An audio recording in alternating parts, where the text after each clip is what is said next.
नमस्कार मित्रांनो, स्वागत आहे तुमचं आताच्या ब्रेकिंग न्यूजमध्ये.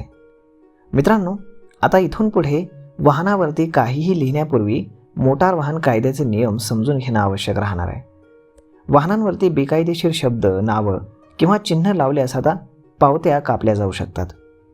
नियमानुसार वाहनाकडे फक्त वैध नोंदणी क्रमांक आणि आवश्यक माहिती असणंच फक्त आवश्यक आहे. खाजगी वाहनांवरती सरकारी, प्रेस किंवा इतर अनधिकृत पदनाम लिहिल्यास विशेष दंड हा आकारला जाणार आहे.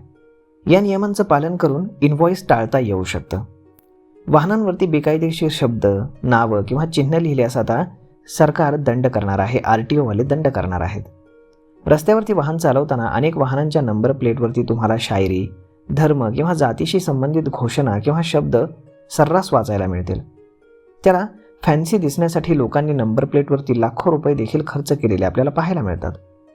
परंतु तुम्हाला माहीत आहे का की हे सर्व केल्यानं मोटार वाहन कायद्याअंतर्गत तुमच्यावरती कठोर कारवाई होऊ शकते. तुम्ही तुमच्या वाहनाच्या मागील बाजूस नेम प्लेटवरती काहीतरी लिहिलेलं असल्यास आजच सावधगिरी बाळगा, अन्यथा तुम्हाला दंड होणार आहे.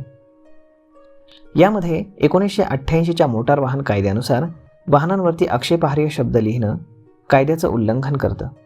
अशा परिस्थितीमध्ये चालकाला चलान जारी केलं जाऊ शकतं.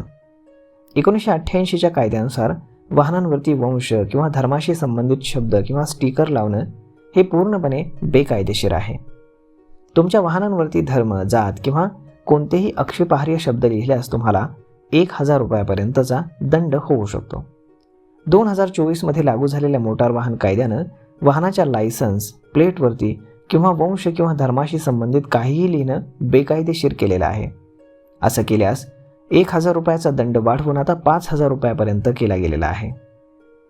तर मग मित्रांनो, अशा पद्धतीनं आता तुमच्या गाड्यांवरती तुम्ही कुठल्याही प्रकारची नावं, लोगो लावू शकत नाही.